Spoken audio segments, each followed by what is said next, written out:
بسم اللہ الرحمن الرحیم۔ السلام علیکم۔ ایک مرتبہ ایک چور حضرت شیخ سید عبدالقادر جیلانی رحمت اللہ علیہ کے گھر میں چوری کی نیت سے داخل ہوا تو اس کی بینائی جاتی رہی اور وہ اندھا ہو گیا۔ اسے کچھ بھی دکھائی نہ دیا اور گھر کے کونے میں چھپ کر بیٹھا رہا۔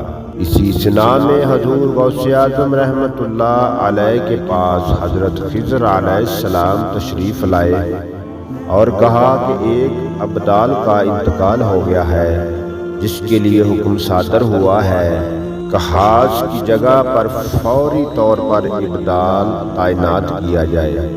آپ نے ارشاد فرمایا کہ ہمارے گھر کے ایک کونے میں ایک شخص بڑی عاجزی اور انکساری سے پڑا ہوا ہے، جاؤ اس کو لے کر آؤ اور میرے سامنے پیش کرو اور اس کو اس ابدال کی جگہ پر ابدال مقرر کر دو۔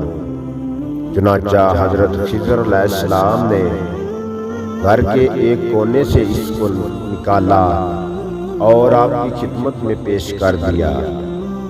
آپ نے اس پر ایک ہی نگاہ کرم فرمائی جس کی بدولت اس کا قلب علم و عرفان سے منور ہو گیا۔ پھر اس شخص کو ابدال کے درجہ پر فائز کر دیا گیا۔